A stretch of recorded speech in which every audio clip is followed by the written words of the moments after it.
हंगामा खड़ा करना मेरा मकसद नहीं, मेरी कोशिश है कि सूरत बदलनी चाहिए। मेरे सीने में ना सही तो तेरे सीने में सही हो कहीं भी आग, लेकिन आग जलनी चाहिए। दोस्तों साथियों, मैं आज मुंबई से चलकर आपसे मुलाकात करने आया। काफी जमाने से भिवंडी आना नहीं हो रहा है। मैं पहले हर 15 दिन 20 दिन में भिवंडी आता था। हमारा दोस्त, हमारा हमदर्द, हमारा सपोर्टर, हमारे जलीस भाई का नहीं रहे, एक बहुत बड़ा सपोर्ट हमारा खत्म हो गया। ये उम्र नहीं थी उनकी जाने की, लेकिन अल्लाह ने बुला लिया। हेलो साथियों, आज मुल्क की हालत बहुत खराब है। मैं हमेशा कहता हूं कि जब हिंदुस्तान पाकिस्तान का बंटवारा हुआ तो हमारे लोग, हमारे बाप दादा, पूरे मुसलमान मोहम्मद अली जिन्ना की आवाज पर अपने समाज की कटोतलियां बनाकर हिंदुस्तान से छोड़कर पाकिस्तान की तरफ रवा और दवा थे। कहा था मोहम्मद अली जिन्ना ने, कहा हमने तुम्हारे लिए एक मुल्क बना दिया है। लेकिन उस वक्त मौलाना अबुल कलाम आजाद साहब, गांधी जी और देश के दूसरे नेताओं ने कहा कि इस मुल्क को छोड़कर मत जाओ। तुम्हें याद नहीं क्या कि गंगा में, यही तुमने गंगा में वजू करके नमाज पढ़ा है। अगर तुम चले गए तो तुम्हारी लाखों मस्जिदें वीरान हो जाएंगी, तुम्हारी मस्जिदों में कोई अजान देने वाला नहीं होगा, तुम्हारे कब्रिस्तानों पर कोई फातिहा पढ़ने वाला नहीं होगा। तुम्हें अल्लाह का वास्ता है, तुम्हें अल्लाह की कसम है, रुक जाओ, मत जाओ। तुम्हें ताजमहल का हुस्न पुकार रहा है, तुम्हें लाल किले की दीवारें चीख कर बोल रही हैं, ऐ मुसलमानों मत जाओ, तुम्हें कोई भीख नहीं, तुम्हें तुम्हारा हक दिया जाएगा इस मुल्क के अंदर। तुम्हें इस मुल्क की आजादी के लिए लाखों लोगों को कुर्बान किया है। दिल्ली से लेकर अमृतसर तक कोई दरख्त ऐसा बाकी नहीं था जिसे मुसलमानों को शहीद करके उसकी लाशें काम नहीं दी गई हो। यह आवाज सुनकर मुसलमान रुक गए थे। मुसलमान ने पाकिस्तान मुर्दाबाद कहा और हिंदुस्तान जिंदाबाद कहा। आज क्या हालत है देश के अंदर? 2014 के बाद वो मुसलमान जिन्होंने आजादी की लड़ाई में अपना खून दिया, जिन्होंने जान से बढ़कर मुस्लिम हिंदुस्तान की हिफाजत किया, आज उन मुसलमानों को तरह तरह से सताया जा रहा है, परेशान किया जा रहा है।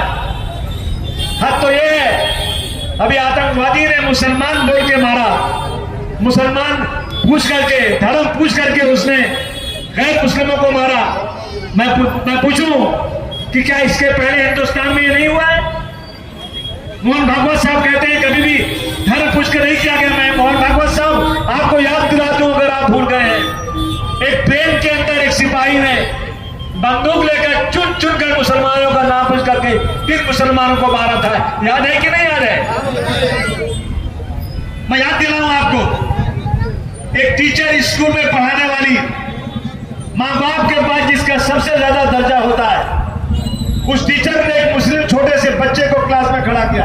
देखा था कि नहीं देखा था किसी ने? और कहा इसको मारो।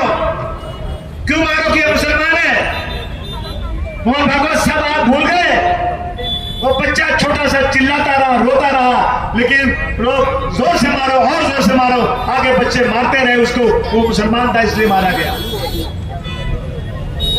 मैं क्या बताऊं आपको, अभी बस्ती जिला का रहने वाला एक लड़का जो कुकर में रहता था, जहां नारायण लाले का लड़का, जो क्या नाम उसका है, उसका नाम ही लेने को अच्छा नहीं लगता मुझे। एक लड़का 14 साल का जो बेचारा हाफिज़े कुरान है, बाप ने उसको तनुजा में आलिम बनाने के लिए भर्ती किया और वो छुट्टी में आया अपने माँ बाप के पास। ईशा की नमाज पढ़ के बाहर निकला, एक आदमी ने उसको रोका, बोला तुम हिंदुस्तान के साथ हो कि पाकिस्तान के साथ हो? उसने कहा भाई मैं यही पैदा हुआ, मुझे पाकिस्तान से क्या लेना देना? कहता नहीं तूने बोला पाकिस्तान के साथ हो। अरे बोला मैंने नहीं बोला। कहा नहीं तूने बोला। अब देखिए, सोचिए जरा।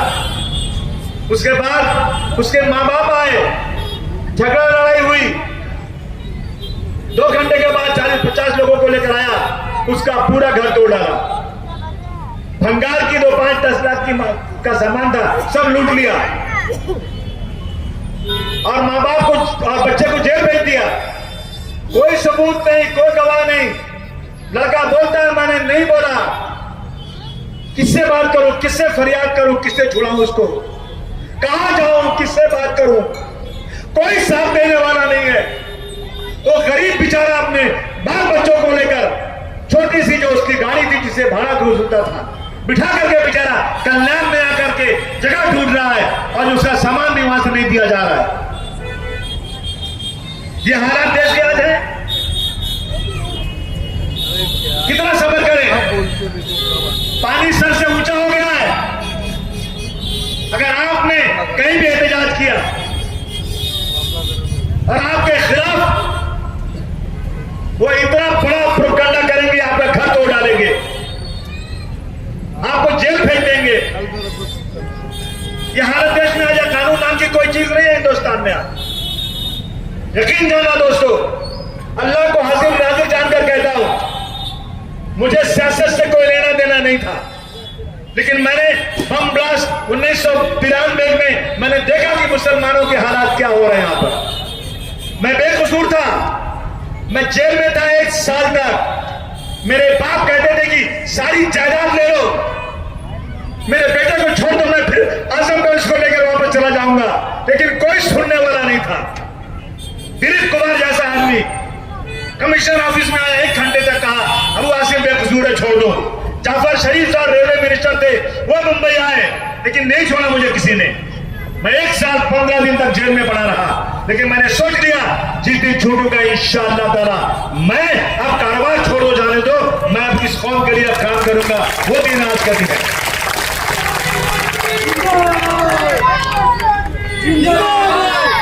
मैं कसम खा के बोलता हूं, मेरे बच्चे कब जवान हुए मुझे नहीं मालूम। मेरे पैर में सूजन आ जाती है, लेकिन मुझे एक जरूर सवाल है कि मैं इस मुल्क में इस कौम को इंसाफ देने के लिए अपने आखिरी खतरे को भी निछावर कर दूंगा। मैंने बहुत रिश्ते लड़ाए। भिवंडी में आया मैं, दोनों सीटें चुनकर हम लोग आए। आपने यहां का एमएलए भी हमको चुन के दिया, बहुत शुक्रिया आपका। लेकिन क्या करूं मैं, साथ देते नहीं लोग भूल जाते हैं अबू आसिम का एहसान। न जाने क्यों मेरा दोस्त मुझको आजमाता है, न जाने क्यों मेरा दोस्त मुझको आजमाता है।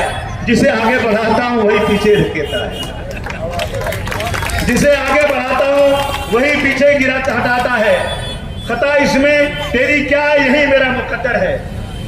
खता इसमें तेरी क्या है, यही मेरा मुकद्दर है। सहारा जिसको देता हूं वही नीचे गिराता है।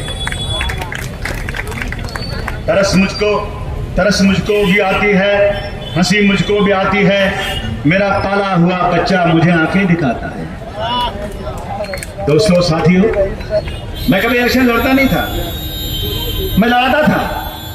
तारीख गवाह 1995 में जब समाजवादी पार्टी मैंने मुलायम सिंह यादव के साथ लाया, जब मैं जेल से छूट कर आया, उस वक्त जावेद अहमद खान साहब हम लोग के उत्तर प्रदेश के एक मिनिस्टर थे।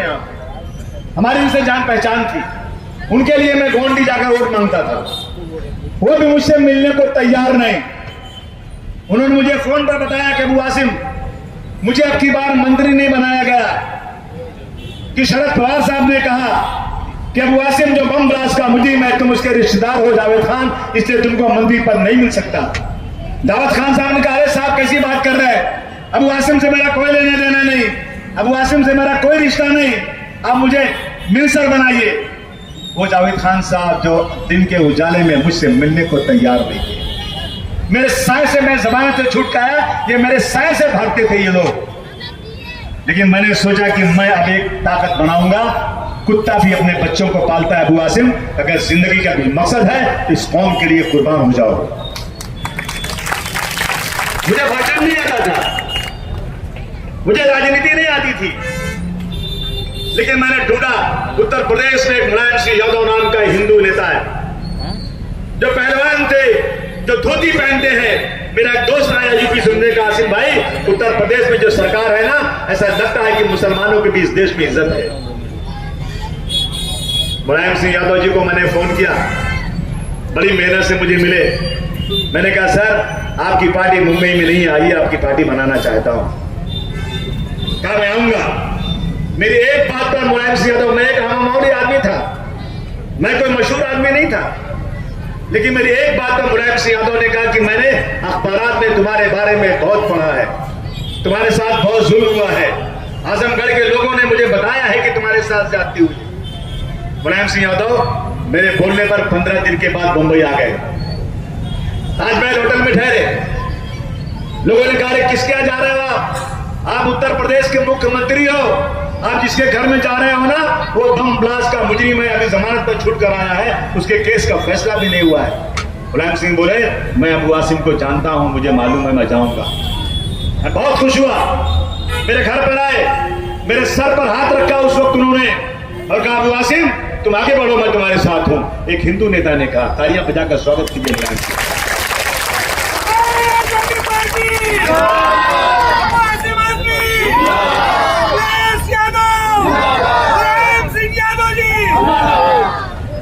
मुलायम सिंह यादव से बात हुई, मुझे प्रेसिडेंट बना दिया उन्होंने। मुझे भाषण नहीं आता था, मुझे बोलना नहीं आता था। उसके बाद मैंने 4 एमएलए चुनकर लाया, 4 एमएलए चुनकर आए मुंबई में मुसलमान, 23 नगर सेवक चुनकर आए। लेकिन लोग सत्ता ढूंढते हैं, संघर्ष करने को कोई तैयार नहीं है। एमएलए लोग तुम समझ लो तुम नेता नहीं हो, लीडर नहीं हो, तुम सिर्फ और सिर्फ गली और सड़क बनाने के लिए पैदा हुए हो। तुम लीडरशिप लो। लीडर थे मनमोहन सिंह जी जो कभी इलेक्शन जीतते नहीं थे, लेकिन वो लीडर थे इस देश के। लीडर थे डॉक्टर भीमराव अंबेडकर, जब इलेक्शन लड़ते थे हमेशा हार जाते थे। एक बार मुस्लिम लीग ने उनको वेस्ट बंगाल से एक बार उनको राज्यसभा में भेजा और कभी चुनकर नहीं आए। आज छोटे छोटे लोग एमएलए बनते हैं, दिमाग खराब हो जाता है। कितने कमजोर हैं ये गुब्बारे, चंद सांसों में फूल जाते हैं। कितने कमजोर हैं ये गुब्बारे, चंद सांसों में फूल जाते हैं, और जब कमीने उरूज पाते हैं अपनी औकात भूल जाते हैं। मैं एमएलए हूं, मैं लीडर नहीं हूं। लीडर वो होता है जिसके सपोर्टर होते हैं, जिसके पीछे लोग अपनी जान देने को तैयार होते हैं। वो लीडर थे डॉक्टर भीमराव अंबेडकर। आज एक एक घर में उनकी मूर्ति है और दलित भाई उनकी पूजा करता है। किसी फिरका परस्त की मां ने दूध पिलाया है, उनके एक मूर्ति तोड़ के दिखा दे, उनकी नानी याद आ जाएगी। इसको लीडरशिप बोलते हैं। इसलिए दोस्तों हमने 4 एमएलए चुनकर आए। ये सब सत्ता की लालच में जाकर सत्ता के साथ तलवे चाटकर अबू आसिम का साथ छोड़ दिए। मैं वहीं खड़ा, मंत्री बन गए। अरे मंत्री क्या होता है? मैं मंत्री से बड़ा आदमी हूं। जनता अगर मेरे साथ है ना तो मंत्री की कोई हैसियत नहीं होती है ना मंत्री के साथ। इसे दोस्तों आपके पास चल कर आया हूं। भिवंडी का बहुत बड़ा एहसान है मेरे साथ। मेरे पास 2 ही जगह है महाराष्ट्र में, एक जगह भिवंडी, दूसरी भिवंडी। ये तो मेरा गांव है। इसमें आधे लोग तो मेरे पहचान वाले रिश्तेदार है, गांव के हैं, अगल बगल के, ये कहीं कहीं के हैं। बोलो सही बात है कि नहीं? अब इस बात मेरी बात को मानते हो नहीं मानते हो आप? इसलिए दोस्तों आज हालत देश की खराब है। मैं आपसे यही कह आया हूं कि मुझे अब की बार भिवंडी में मेयर बनाना है। मेयर बनाना है। सुन लो नासिर, तुम अध्यक्ष हो यहाँ के, किसी ने भी पार्टी के खिलाफ काम किया मैं उसको 1 दिन में पार्टी से निकाल दूंगा। सुन लेना, मैं बर्दाश्त नहीं करूंगा। बहुत हो गया। पार्टी को जोड़ के रखो। तुमको अध्यक्ष बनवाया यहाँ के आमदार ने कि हमें यहाँ का काम करने दो, हम यहाँ का पूरा समुद्र बचाएंगे, हमने इनको दे दिया। लेकिन अभी मैं देख रहा हूँ कि मुझसे बात करने को तैयार नहीं यहाँ के पदाधिकारी आने रहे। सारे पदाधिकारियों को बुलाइए। जो लोग पार्टी में काम करना चाहते हैं बगैर 1 पैसा लिए हुए, जो कौम के लिए सपोर्ट करना चाहते हैं, वो लोग मेरे साथ रहेंगे। जो ऐसे लोग हैं जो सिर्फ पैसे कमाने या नगर सेवक बनने के लिए आना चाहते हैं, प्लीज मेरे साथ मत रहो। कोई जरूरत नहीं है। जब इलेक्शन आएगा टिकट बटेगा, कमेटी बनेगी। किसी एक को कोई हक नहीं दिया जाएगा टिकट बांटने का। सुन लो, टिकट बांटने के लिए कमेटी बनेगी 5 आदमियों की। 5 आदमी सर्वे करेंगे। अगर आप मेरे बहुत करीबी हैं, आप समझते हैं मुझे टिकट मिलेगा, जब सर्वे में अच्छी रिपोर्ट आएगी तो टिकट मिलेगा। और अब की बार आपको मेयर बनाना है, मेयर बनाना है, नहीं बनाना है, मेयर बनाना है। और रियाज भाई, रियाज आप भी सुन लो, भिवंडी वेस्ट में 45 सीट है, यहाँ भी 45 सीट है। इन सीटों पर मजबूती से काम करो और पहचानो पहले उन लोगों को जिन लोगों ने पहले जीतने के बाद हमारा साथ छोड़कर भाग गए थे और जाकर के मेयर के लिए 20-20 लाख रुपया लेकर के अपने जमीर को बेच दिया था। ऐसे लोग समाजवादी पार्टी में नहीं चाहिए। क्या लूं ऐसे लोगों को? हाथ उठाकर बोलिए आप, गद्दार लोगों को नहीं लेना चाहिए। इसलिए मैं आज कहना चाहता हूं दोस्तों, दूसरी तरफ मैं आपसे दूसरी बात करने आया हूं दोस्तों। आज जो है ये वक्फ का मामला चल रहा है। मैं गया अहमदनगर, एक मस्जिद है, वहां पर मैं घुसने लगा मस्जिद में, तो बोले मस्जिद नहीं है, पुलिस स्टेशन है।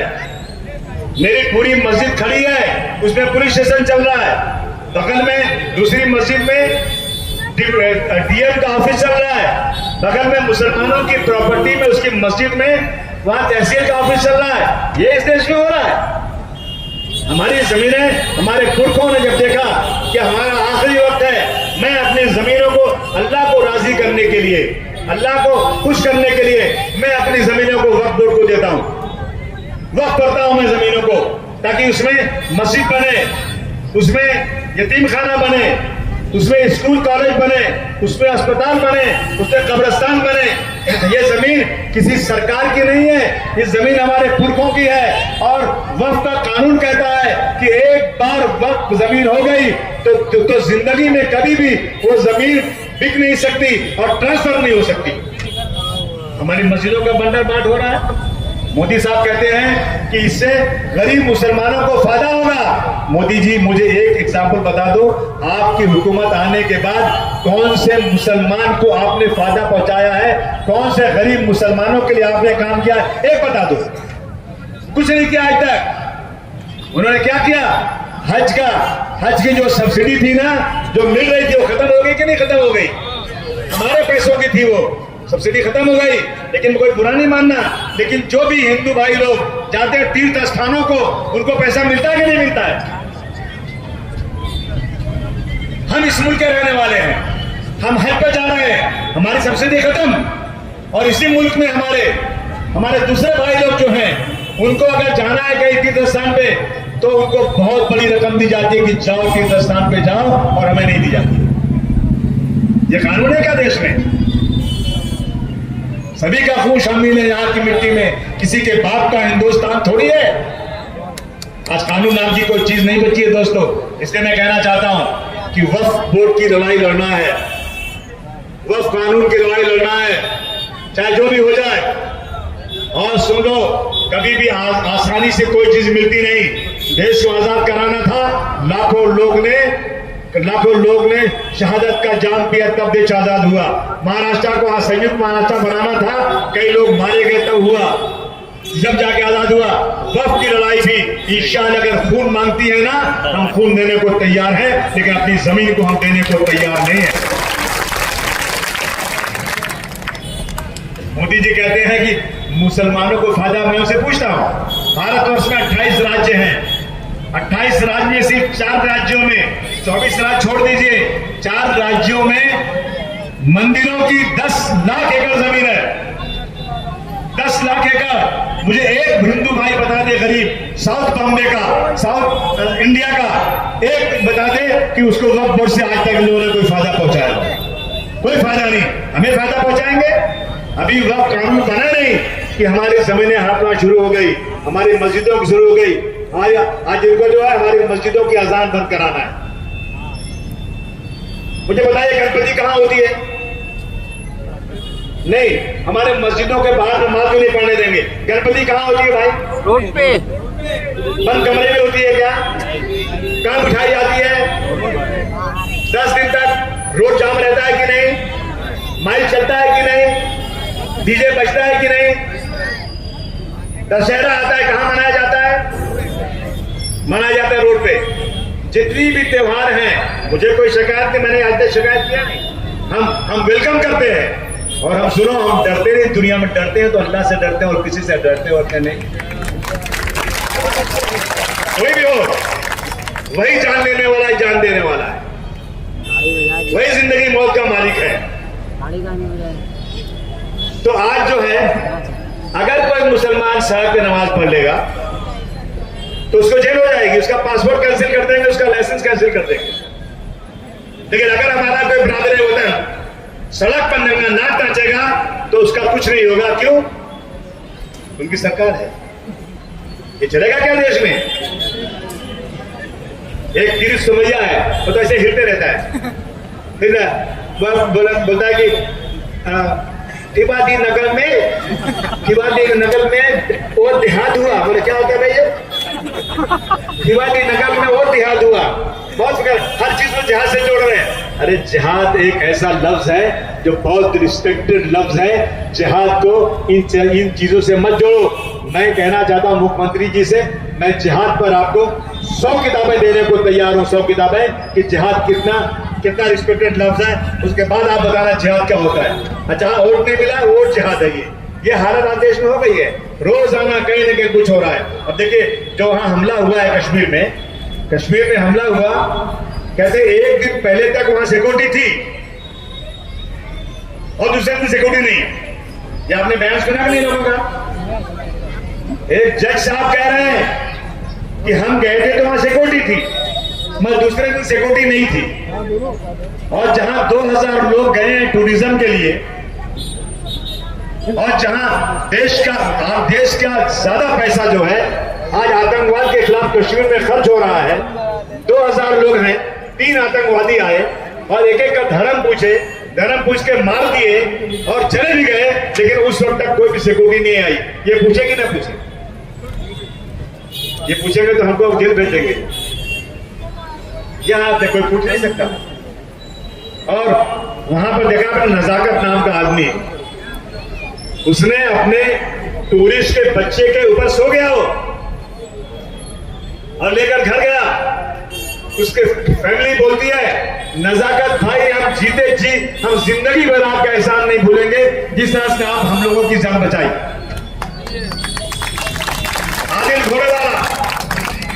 आदिल घोड़ेवाला बेचारा, जब उसके टूरिस्ट के ऊपर हमला होने लगा, वो हिंदू था टूरिस्ट, वो भाग कर गया उसकी बंदूक पकड़ने के लिए। तो उस टूरिस्ट ने उस आतंकवादी ने नहीं पूछा कि तेरा नाम क्या है। उसको मालूम था कि कश्मीर में घोड़ा चलाने वाले सब मुसलमान हैं। मार दिया उसको, शहीद हो गया वो। पूरे कश्मीर में लोगों ने अपने घर खोल दिए, मदरसे खोल दिए, स्कूल खोल दिए, मस्जिदें खोल दी। अपने घरों में दस्तरखान लगा के खाना खिला रहे हैं। होटलों वालों ने कहा पूरा होटल फ्री, रहने वाले होटल ने कहा पूरा 1 रुपया नहीं चाहिए रहो।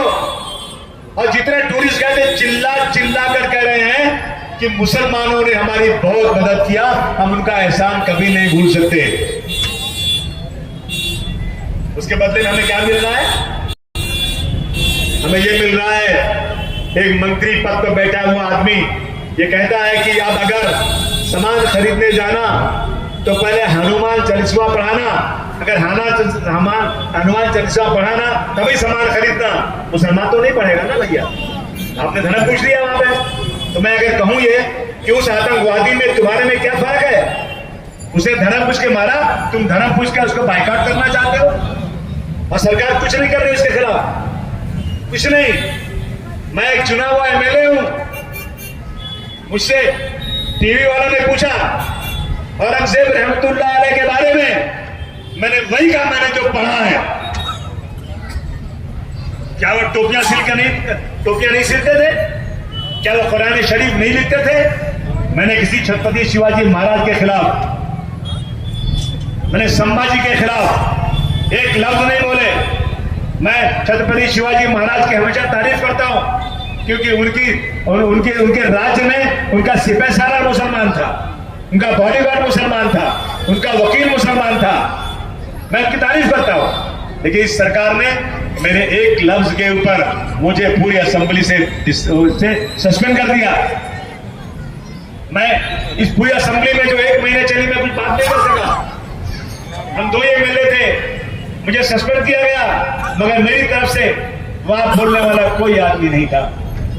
एक आदमी भी नहीं खड़ा हुआ, कह रहे साहब अबू आसिम की गलती क्या है, बताइए ना क्या बोला अबू आसिम ने। और जब कोई सस्पेंड होता है ना, तो 1 हफ्ते के बाद, 4 दिन के बाद एक प्रस्ताव पेश करता है उसकी पार्टी का आदमी, कहता है साहब अब हो गया सस्पेंशन, अब वापस ले लीजिए। तो फिर स्पीकर कहता है ठीक है, अब हम उनका वापस लेते हैं।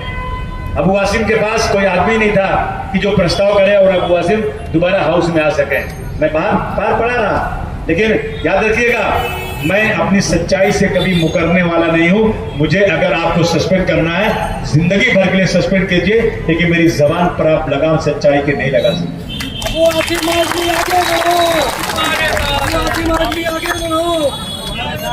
एक ही बात मैं कहना चाहता हूं, आज गुजारिश करना चाहता हूं आज मैं, कि जो भी आंदोलन हो, कोई ऐसा आंदोलन नहीं होना चाहिए जिसमें इनको आपको मारने का बहाना मिल जाए। जो भी आंदोलन होगा आगे, वक्फ बोर्ड का आंदोलन, वक्फ कानून का आंदोलन होगा, उसमें हम लोग, देखिए आंदोलन का मतलब ये होता है कि मैं आंदोलन करूं तो मेरे आंदोलन की वजह ऐसी हो, लोगों को समझ में आए कि इनके साथ जुल्म हुआ है। मेरा पड़ोसी चाहे गैर मुस्लिम भी होना, मेरी बात को समझ जाए कि भाई इनके साथ जुल्म हुआ है, इसलिए ये आंदोलन कर रहे हैं। और अगर हमने कहीं रास्ता रोका, कहीं टायर जलाया, तो क्या होगा? पुलिस की लाठी चलेगी और फिर आप क्या करेंगे? पत्थर मारेंगे और उसके बाद कॉम्बिंग ऑपरेशन होगा और एक एक बच्चों को उठाया जाएगा, उनकी हड्डी नल्ली तोड़ी जाएगी, उनको 307, 302 में जेल भेजा जाएगा और फिर उनका कोई पुरसाने हाल नहीं होगा। गांधी जी ने कहा था आंदोलन हिंसक मत, आंदोलन हिंसक नहीं होना चाहिए, अहिंसा होना चाहिए। देखिए हम आपसे कहना चाहते हैं, आज कानून नाम की कोई चीज नहीं है। हमारे पास लोग आते हैं, आसिम भाई हमारे साथ जुल्म हो रहा है, हमारी बात नहीं सुनी जा रही है। मैं बोला क्या करेंगे? जब कोई सुनने को तैयार नहीं तो करें क्या? इसलिए मैं नौजवान साथियों से कहना चाहता हूं, हम लोग कभी भी कोई आंदोलन करें ना, तो उस आंदोलन का ऐसा होना चाहिए कि हमारा पड़ोसी भी उस आंदोलन को देख कर कहे कि भाई इनके साथ जुल्म हुआ है, इसलिए सड़क पर निकले हैं, मैं भी इनका साथ दूंगा, तब बात बनेगी, नहीं तो बात खराब हो जाएगी। ये हम आपसे कहना चाहते हैं। आज जाके देखिए आप नागपुर में क्या हुआ। नागपुर में इतना जबरदस्त केस लगा दिया, इतना भयानक केस लगाया कि लड़के छूट नहीं रहे हैं और 1000-1200 लोगों का नाम है। जब जिसको चाहते हैं उठा लेते हैं। हम जज्बात में तो बात करते हैं, लेकिन उनका कौन पुरसाने हाल है? कौन उनको देख रहा है? कौन उनको संभाल रहा है? कोई नजर नहीं आता है। 10 दिन 5 दिन तक लोग चिल्लाते हैं, उसके बाद भूल जाते हैं। अभी मुझे आज याद है, मैं आ रहा था ना, ये सड़क जो है यहाँ की इमदादिया, क्या नाम है, अमजदिया की सड़क बहुत दिनों से खराब। मैंने अपने एमएलए से कहा एक टर्म पूरा हो चुका है और सड़क नहीं बनी, दूसरा टर्म जल्दी सड़क को बनाओ। हम लोग जब कल्याण रोड से अंदर घुसते हैं ना, बहुत ही खराब रास्ता है। मैंने एमएलए से बड़ा बनाओ, अल्हम्दुलिल्लाह आज मैंने सुना कि कल इसकी ओपनिंग होने वाली है। मैं बधाई देता हूँ अमजदिया वालों को कि उन्होंने जिसने जो कहा था वो हमारी पार्टी काम कर रही है। हमारी देखिए ये पार्टी काम करती है, पार्टी टिकट देती है, पार्टी चुनकर लाती है, पार्टी के लिए लोग काम करते हैं। समाजवादी पार्टी का ये काम है। कोई भी वक्त कोई भी आदमी काम करे ना, तो ये बोले ये समाजवादी पार्टी ने काम किया है, मैंने इंडिविजुअल नहीं किया है। अगर मैं टिकट नहीं दूं, मैं आपको आगे लाऊं नहीं, तो आप एमएलए बन सकते हैं क्या? आप नगर सेवक बन सकते हैं क्या? मेरी पार्टी से कोई चुनकर आएगा तो मेरी गुजारिश है ये कि आप एक आदमी श्रेय नहीं लेगा, बल्कि वो कहेगा कि समाजवादी पार्टी के लोग ये काम कर रहे हैं, तब पार्टी जम के चलती है, वरना आपस में ये खींचातानी शुरू हो जाती है। मैं भिवंडी के लोगों से गुजारिश करना चाहता हूँ, देखिए वोट बांटने ना पाए आप, तो इलेक्शन आएगा तो क्या होना, कुछ लोग खड़े होते खाली वोट बांटने के लिए।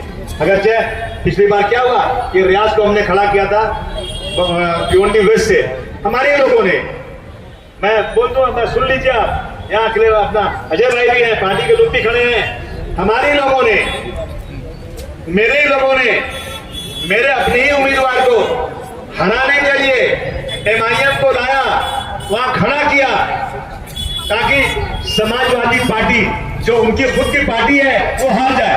हुआ है कि नहीं हुआ है? और मुझे खुदा की कसम, मुझे एमआईएम का वो उम्मीदवार मुंबई में आकर मिला, कहा मुझे बेवकूफ बना दिया गया, मुझे वहां ले गए कि मैं तुमको जिदा कर रहा हूँ और तुम जो है मैं हार गया। और अब कमीने तू गया तो मेरे आदमी को बोलने पर, मेरे आदमी को हराने के लिए, अल्लाह करे तू हार जा। अगर ये हालत होगी तो काम कैसे करेंगे? घर को आग लगी घर के चिराग से। कितने कमजोर हैं लोग कि अपने आदमी को हराने की कोशिश करते हैं। हम कोशिश कर रहे हैं, भाग रहे हैं, दौड़ रहे हैं, भाई किसी तरह से आवाज बुलंद हो, हम असेंबली में ताकत बना सकें, हम ताकत के उपकर हम असेंबली में सर गिरा सकें। लेकिन हम क्या करें, जिसको आगे लाते हैं वो हमें को हराने लगता है। इसलिए दोस्तों, आप लोगों का बहुत बहुत शुक्रिया। लेकिन मैं आखिर में आपसे यही कहूंगा कि आप लोग जरा साथ